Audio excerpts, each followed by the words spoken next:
आपल्या सगळ्यांचं मनपूर्वक स्वागत। आजचा आपला विषय असणार आहे हृदयाच्या झडपांचे विकार आणि ढगे हेल्थ केअरचे आयुर्वेदिक उपचार। आणि याच विषयावर आज आपल्याला मार्गदर्शन करणार आहेत डॉक्टर संतोष सुभाष ढगे। सगळ्यात आधी मी तुम्हाला सरांची थोडक्यात ओळख करून देते, मग सरांचं स्वागत करूया आणि लगेचच आजच्या आपल्या विषयाला सुरुवात करूया। तर सगळ्यात आधी सरांची थोडक्यात ओळख अशी आहे, 1995 पासून Dhage health care cardio protective Ayurveda centre Pune येथे तज्ञ चिकित्सक म्हणून डॉक्टर कार्यरत आहे। त्याचप्रमाणे हृदयातील ब्लॉकेजेस असणारे जे रुग्ण आहेत आणि हृदयाच्या झडपांचे विकार असणाऱ्या रुग्णांवर आयुर्वेदिक औषधांनी उपचार करण्यात आतापर्यंत त्यांना पारंगत सुद्धा समजलं जातं। त्याचप्रमाणे हृदयातील ब्लॉकेजेस असणाऱ्या रुग्णांसाठी त्यांनी नॅचरल बायपास थेरपी, पुन्हा एकदा सांगते, हृदयातील ब्लॉकेजेस असणाऱ्या रुग्णांसाठी त्यांनी नॅचरल बायपास थेरपी ही स्वतःची जी उपचार पद्धती आहे ती सुरू केलेली आहे। त्याचप्रमाणे विविध देशांमध्ये सुद्धा त्यांचे रुग्ण सध्या दिसून येत आहेत। आंतरराष्ट्रीय आणि राष्ट्रीय पुरस्कारांनी आतापर्यंत त्यांना सन्मानित केलंय। त्याचप्रमाणे आंतरराष्ट्रीय परिषदांमध्ये सुद्धा आतापर्यंत त्यांनी लेक्चर्स दिलेले आहेत। सर आपल्या स्टुडिओमध्ये आलेत, त्यांचं स्वागत करूया आणि लगेचच आजचा नेमका विषय काय आहे तो सविस्तर त्यांच्याकडून जाणून घेऊया। सर सगळ्यात आधी आमच्या स्टुडिओमध्ये आपलं मनपूर्वक स्वागत। नमस्कार। नमस्कार। खरं तर अत्यंत महत्त्वाचा विषय आहे की हृदयातील झडपांचे विकार आणि त्याच्यावर आपल्या ढगे हेल्थ केअरमध्ये कशा पद्धतीने उपचार केले जातात। आणि त्याच्यात सगळ्यात महत्त्वाचं मला वाटतं इंट्रोडक्शन मध्ये मी सांगितलं की नॅचरल बायपास थेरपी तुम्ही स्वतः प्रकाशित केलेली आहे, तुम्ही स्वतः आणलेली आहे। आपण त्याबद्दल बोलूया। मात्र सगळ्यात आधी मला असं विचारायचंय की हृदयांमध्ये कोणत्या झडपा असतात आणि त्याच्यावर कशा पद्धतीने ढगे हेल्थ केअरमध्ये उपचार केले जातात, काय सांगू शकता? हृदयामध्ये मायट्रल वॉल, ट्रायकस्पिड वॉल, एवॉर्टिक वॉल आणि पल्मोनरी वॉल अशा झडपा असतात। आणि आता त्याचे आजार जर म्हटलं, आपण आता उपचारांची माहिती घेण्यापूर्वी आपण थोडंसं आजारांची माहिती या ठिकाणी घेऊया। त्याचे आजार जर म्हटलं तर स्टेनोसिस आणि रिगर्जिटेशन हे दोन खूप कॉमन आजार याच्यामध्ये आपल्याला बघायला मिळतात। त्याचबरोबर स्क्लेरोसिस, प्रोलॅप्स हे दोन आजार त्याही बरोबर आपल्याला बघायला मिळतात। त्याचबरोबर मग ॲट्रोपी, डिजनरेशन, व्हल्व्युलायटिस, कॅल्सिफिकेशन ॲट वॉल्स टीपला असणारं, त्याचबरोबर सब वॉलवर फायब्रोसिस असे आजार आपल्याला या झडपांच्या विकारांमध्ये बघायला मिळतात। पण प्राधान्याने त्यामध्ये स्टेनोसिस आणि रिगर्जिटेशन आणि त्याच्या पाठोपाठ प्रोलॅप्स असे विकार आपल्याला ह्या झडप विकारांचे असतात। नक्कीच। झडपांचे विकार कोणते याबद्दल तर आपण जाणून घेतलं, मात्र कोणतेही आजार सुरू झाले की मला वाटतं त्याची लक्षणं आपल्याला सगळ्यात आधी दिसायला लागतात आणि मग आपण ओळखतो की आपल्याला या प्रकारचा आजार नक्कीच नक्कीच काय सांगू शकता, या प्रकारची लक्षणं कोणती असतात म्हणजे आपण ओळखू शकतो की आपल्याला हा आजार झाला? लक्षणं जाणून घेण्यापूर्वी त्या ठिकाणी घडणारी घटना आपण जाणून घेऊया।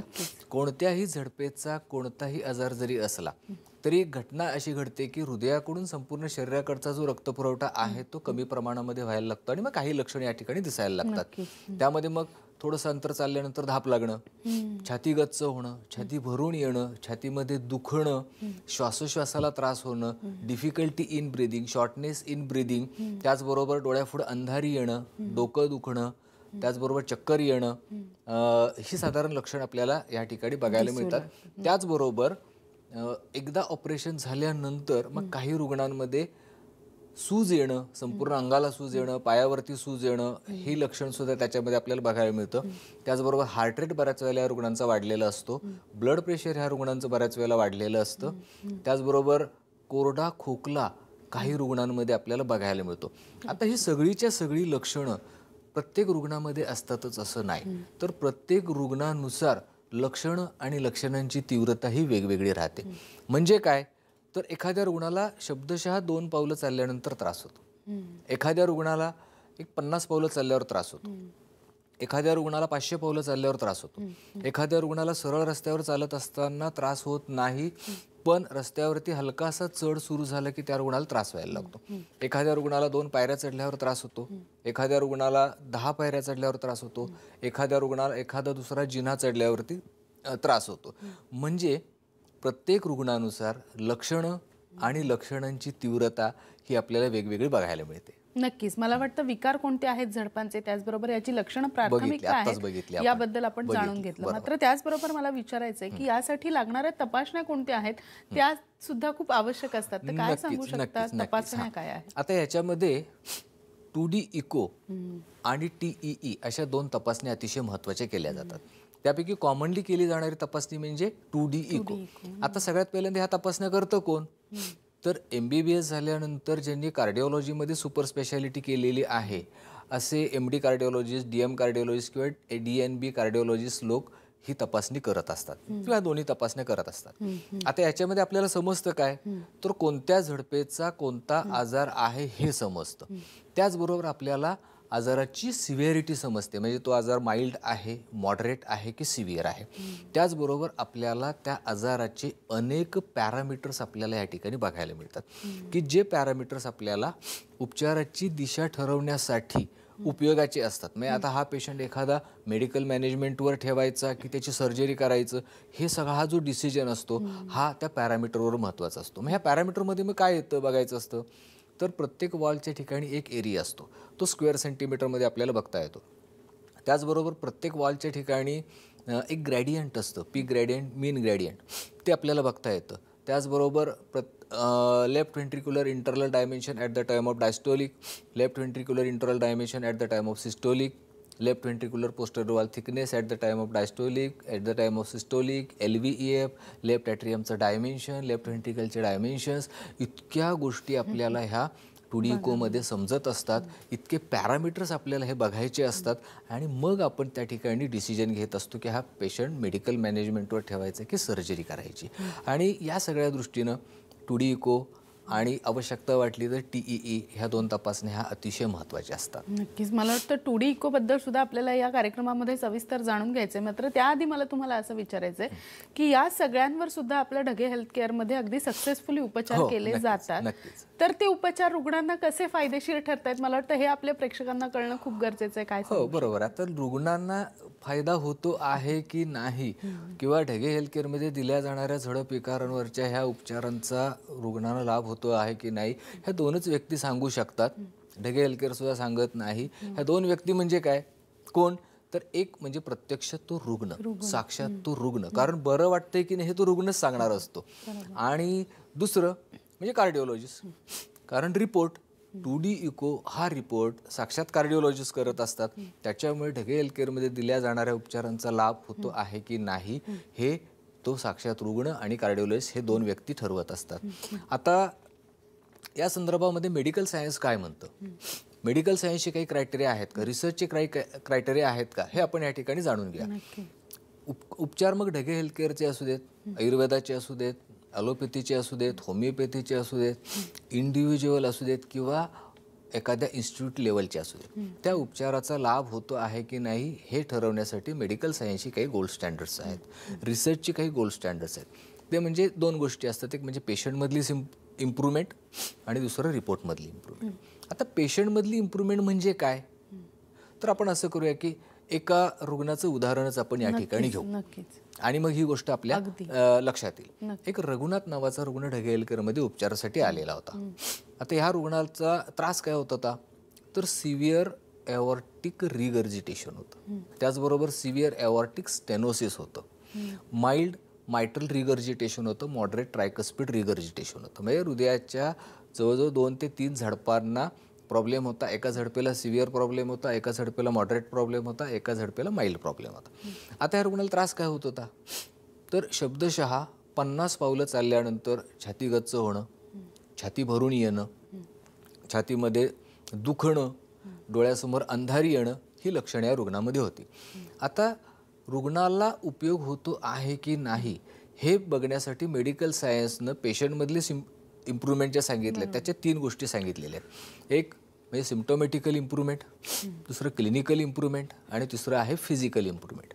आता म्हणजे काय, तर सिम्प्टोमॅटिकल इम्प्रूव्हमेंट म्हणजे रुग्णाची ही जी लक्षणं आहेत ही लक्षणं कमी झाली का, तर हा रुग्ण ज्या वेळेला पहिल्यांदा फॉलोअपला ढगे हेल्थ केअरमध्ये आला, उपचार ढगे हेल्थ केअरनं सुरू केले आणि त्यानंतरचा पहिला फॉलोअप ज्या वेळेला आला त्यावेळेला ह्या रुग्णाने सांगितलं की डॉक्टर मी आता सलग अर्धा तास चालतो आहे, की ज्या रुग्णाला 50 पावलं चालता येत नव्हतं तो आता अर्धा तास तो चालू शकतो आहे.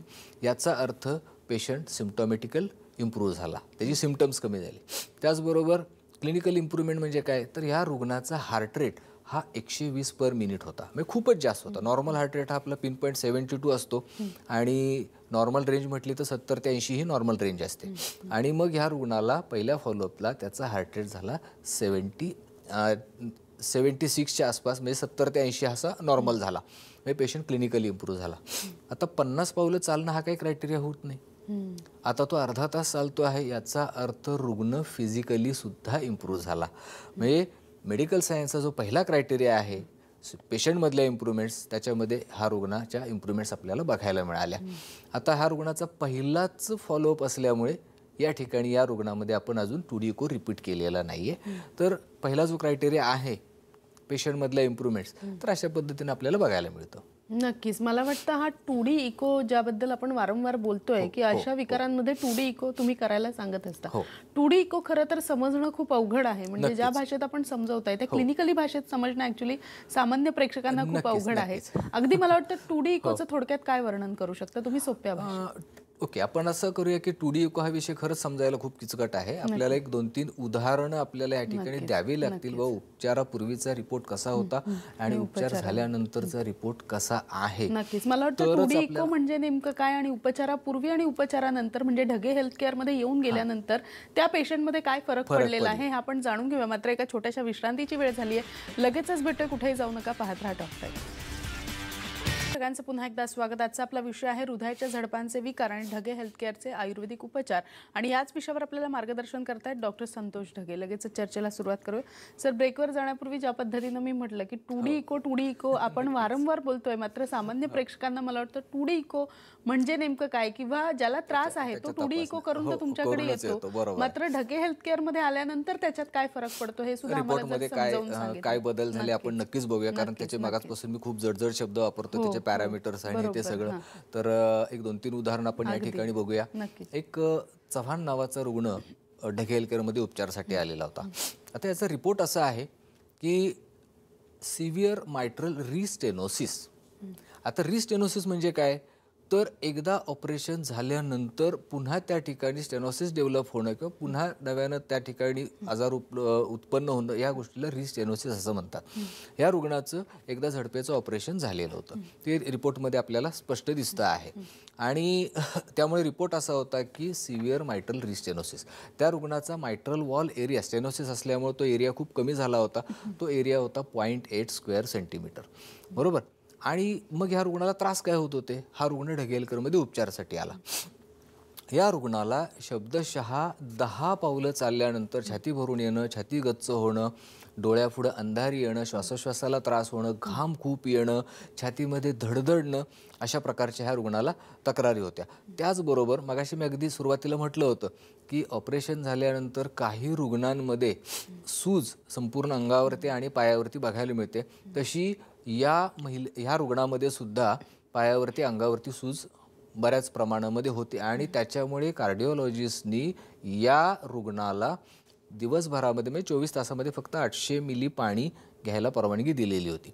मग ह्या रुग्णाला मी ढगे हेल्थ केअरचे उपचार सुरू केले. उपचार सुरू केल्यानंतर ह्या रुग्णाचा ज्यावेळेला पहिल्यांदा फॉलोअप झाला 3 महिन्यानंतर, त्यावेळेला रुग्णाने सांगितलं की डॉक्टर मी आता अर्धा किलोमीटर चालता येतं आहे. म्हणजे ज्या पेशंटला 10 पावलं चालता येत नव्हतं तो पेशंट आता अर्धा किलोमीटर चालू शकत होता, त्रास होत नव्हता. त्याच्या अंगावरती पायावरती कुठंही सूज नव्हती. म्हणजे पेशंट या दृष्टीनं तर म्हणजे पहिला जो क्रायटेरिया आहे पेशंटमधल्या इम्प्रूव्हमेंट्स त्या दृष्टीनं तर हा पेशंट चांगला इम्प्रूव्ह झाला. त्याच्यानंतर पुढं मग काही महिन्यानंतर आम्ही ह्या रुग्णाचा 2D इको रिपोर्ट केला. उपचारापूर्वीचा रिपोर्ट होता सिव्हिअर मायट्रल रिस्टेनोसिस, मायट्रल वॉल एरिया होता 0.8 स्क्वेअर सेंटीमीटर आणि ढगे हेल्थ केअरचे उपचार सुरू केल्यानंतर काही महिन्यानंतरचा रिपोर्ट आहे मायट्रल वॉल एरिया आहे 1.0 स्क्वेअर सेंटीमीटर. म्हणजे पेशंटला बरं वाटलं. त्याचबरोबर कुठेतरी या रुग्णाचा रिपोर्टसुद्धा चांगल्या पद्धतीनं इम्प्रूव्ह व्हायला लागला. एक वेगळं उदाहरण अजून एक देतोय. एक डॉक्टर स्वतः ढगे हेल्थ केअरमध्ये उपचारासाठी आलेले होते. ते स्वतः कन्सल्टंट आहेत, MBBS होऊन MD झालेले आहेत, कन्सल्टंट आहेत आणि त्यांना प्रॉब्लेम होता severe mitral stenosis, severe mitral regurgitation, mitral valve area होता 0.9 स्क्वेअर सेंटीमीटर आणि त्रास साधारण ह्या रुग्णांना त्रास असे कॉमनच असतात. तसं या डॉक्टरांना सुद्धा थोडंसं अंतर चालल्यानंतर धाप लागणं, डिफिकल्टी इन ब्रिदिंग ही एक मोठी कंप्लेंट होती. त्याचबरोबर पाल्पिटेशन म्हणजे छातीची धडधड, ह्या 2-3 तक्रारी ह्या डॉक्टरांना होत्या. मग आम्ही ढगे हेल्थ केअरचे उपचार या डॉक्टरांना चालू केले आणि चालू केल्यानंतर पहिल्या 1-2 फॉलोअपमध्ये त्यांच्या या सगळ्या तक्रारी कमी झाल्या. तक्रारी कमी झाल्यानंतर मी त्यांना पुन्हा टुडिको रिपोर्ट करण्याचा एक ॲडवाईज केला. पण ते स्वतः डॉक्टर असल्यामुळे आणि इम्प्रूव्हमेंट सगळ्या दिसत आहेत फिजिकली, त्यामुळे ते स्वतः फार इच्छुक नव्हते. पण माझ्या आग्रहामुळे मग त्यांनी पुढे एक 2-3 महिन्यानंतर तो टुडिको रिपोर्ट करून घेतला. तो रिपोर्ट असा होता, उपचारापूर्वीचा रिपोर्ट होता, मायट्रल वॉल एरिया होता 0.9 स्क्वेअर सेंटीमीटर आणि उपचार चालू केल्यानंतर काही महिन्यानंतरचा रिपोर्ट होता 1.3 स्क्वेअर सेंटीमीटर.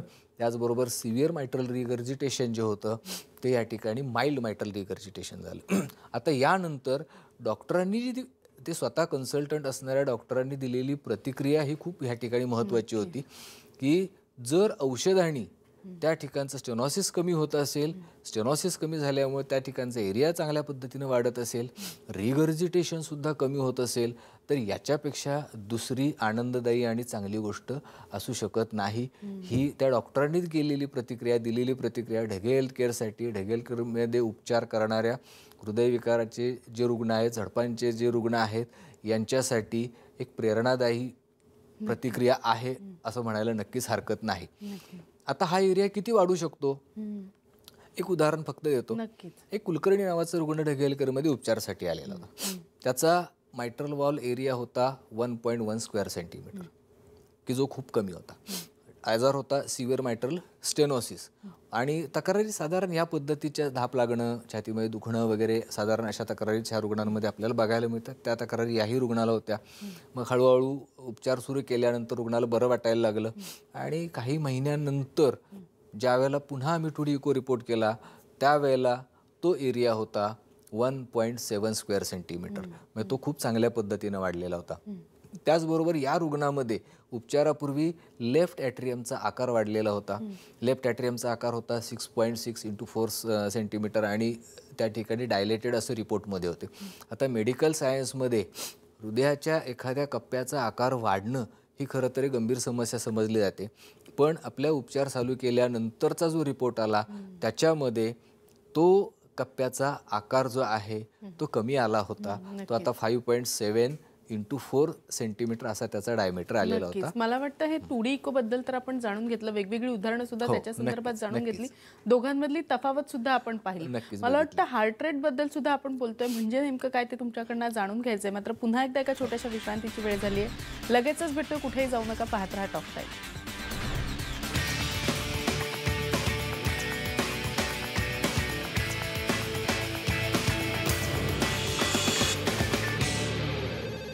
पाच तऱ्हेच्या तुळशीच्या अर्कापासून तयार जॉली तुलसी 51 ड्रॉप्स, जे इम्युनिटी वाढवण्यासाठी लॅब टेस्टेड आहे. एक समान नाव असणाऱ्या तुलसी ड्रॉप्स पासून सावधान आणि स्वीकारा अस्सल जॉली तुलसी 51 ड्रॉप्स, जे इम्युनिटी वाढवतात. सब कुछ आजमाया और तब मैंने माना कि सिर्फ सच्ची सहेली ही है महिलाओं के उन मुश्किल दिनों की हर समस्या, जैसे कठिन दर्द, अनियमितता, खून की कमी, थकान व कमजोरी जैसी सभी प्रॉब्लम्स के लिए नंबर 1 औषधि एवं टॉनिक. बिझनेस भाई, डोमेन नेम घेतलं. डोमेन नेम पहिली चाल आहे. वेबसाईट बनवा, ईमेल घ्या, मग काम फत्ते होईल. GoDaddy, complete online business solution.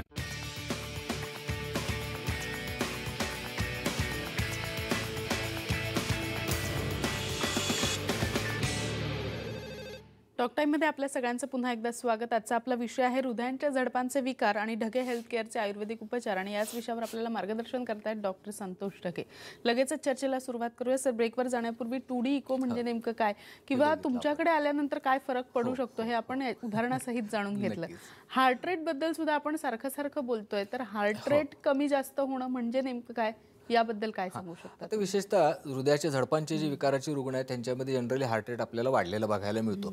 आता तो का वाढतो? मी अगदी सुरुवातीला मी सांगितलं होतं की कोणत्याही झडपेचा कोणताही आजार असला तरी त्याचा परिणाम असा होतो की हृदयाकडून संपूर्ण शरीराकडचा जो रक्तपुरवठा आहे तो कमी प्रमाणामध्ये व्हायला लागतो. आता या ठिकाणी कसं असतं की हृदयाचं काम काय आहे, तर एका मिनिटामध्ये ठराविक पंपिंगमध्ये ठराविक क्वांटिटीमध्ये रक्त हे संपूर्ण शरीराकडे पोहोचवणं हे हृदयाचं कामच आहे, त्याचं कंपल्शनच आहे.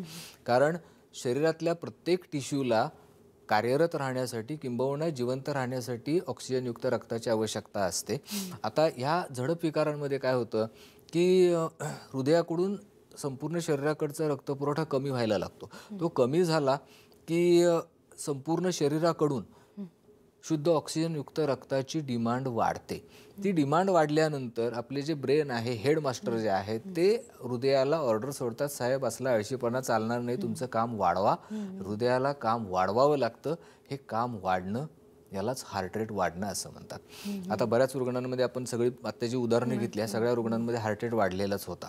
आता हार्ट रेट वाढलेला असल्यानंतर हार्ट रेट कमी करणारी मेडिसिन सुद्धा या रुग्णांना दिलेली असतातच, पण तरी सुद्धा हार्ट रेट कमी झालेला आपल्याला बघायला मिळत नाही. मग का असं होतं?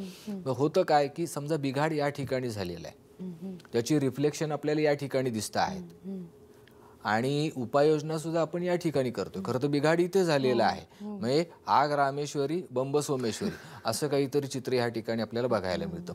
त्याच्यामुळे मग हार्ट रेट कमी होत नाही. मग आता ढगे हेल्थ केअरचे उपचार सुरू झाल्यानंतर रुग्णांचे हार्ट रेट कमी होतात हे आपण मगाशी 1-2-3 उदाहरणांवरून बघितलं. तरी सुद्धा एक वेगळं उदाहरण आपण या ठिकाणी घेऊया, म्हणजे विषय समजायला सोपा आहे. एक रुग्ण, निलेश नावाचा रुग्ण ढगे हेल्थ केअरमध्ये उपचारासाठी आलेला होता. त्याचं डायग्नोसिस असं होतं की severe mitral stenosis, मायट्रल valve area खूप कमी होता, सिव्हिअर मायट्रल डिगर्जिटेशन होतं. ह्या रुग्णाचा हार्ट रेट होता 120 पर मिनिट. आता या ठिकाणी मी एक गोष्ट सांगू इच्छितो की हार्ट रेट किती वाढू शकतो? तर बसल्या जागेवर 140 पर मिनिट हार्ट रेट असणारे कितीतरी रुग्ण ढगे हेल्थ केअरमध्ये उपचारासाठी आलेले आहेत, आम्ही बघितलेले. आता 140 हार्ट रेट आपला केव्हा होतो? ज्या वेळेला आपण पळतो त्यावेळेला तो 140 होतो.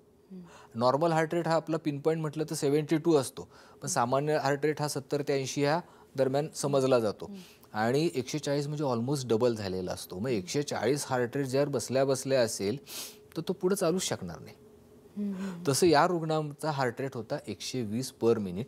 मग या रुग्णाला काय व्हायचं की साधारण 100 मीटर अंतर चाललं की छातीमध्ये धडधडणं वगैरे ह्या सगळ्या ज्या तक्रारी आहेत, धाप लागणं, छाती गच्च होणं वगैरे ह्या सगळ्या तक्रारी ह्या रुग्णामध्ये दिसायला लागायच्या. मग या रुग्णाला आम्ही ढगे हेल्थ केअरचे उपचार सुरू केले. उपचार सुरू केल्यानंतर पहिल्या फॉलोअपला ज्यावेळेला हा रुग्ण आला त्यावेळेला त्यानं सांगितलं की डॉक्टर, मी आता 1.5 ते 2 किलोमीटर चालतो, मला छातीत धडधडत नाही. जर असं होत असेल तर त्याचा हार्ट रेट चेक केला, तो हार्ट रेट होता 78 पर मिनिट. म्हणजे 120 हार्ट रेट जो होता तो कमी आला. आता हार्ट रेट कमी आला असेल तर त्याला नक्की चालता आलंच पाहिजे. नक्कीच. मात्र बऱ्याचदा असं म्हटलं जातं की आयुर्वेदिक उपचारांचे गुण जे आहेत ते फार उशिरा येतात. मग हृदयांमध्ये आयुर्वेदिक उपचार करणं किती योग्य किंवा किती अयोग्य? नक्कीच खूप चांगला प्रश्न विचारला. खरं तर मला वाटतं इतकी आता आपण 5-6 उदाहरणं या ठिकाणी दिली आणि त्याच्यामध्ये आपण बघितलं की एखाद्या पेशंटला 10 पावलं चालता येत नाही, 100 पावलं चालता येत नाही, 100 मीटर चालता येत नाही. आणि हे मला वाटतं हे सगळं होत असताना, म्हणजे त्यांना 100 मीटर चालता येत नसेल, 50 मीटर चालता येत नसेल, मात्र जेव्हा ते ढगे हेल्थ केअर मध्ये येऊन उपचार घेऊन जातात त्यानंतर त्यांच्यामध्ये आपण खूप फरक पडताना दिसून आलेला बदल बघितलेले. पहिल्या म्हणजे ज्यांना हृदयाचा त्रास आहे त्यांनी एकदा तरी ढगे हेल्थ केअरला भेट देणं खूप आवश्यक आहे. मला वाटतं सर तुम्ही इथे आलात आणि इतकं छान मार्गदर्शन आमच्या प्रेक्षकांना केलं त्याबद्दल आपले मनपूर्वक आभार. नमस्कार. टॉक टाइम मध्ये आज आपण इथेच थांबतोय. ताज्या बातम्यांसाठी तुम्ही पाहत राहा न्यूज 18 लोकमत.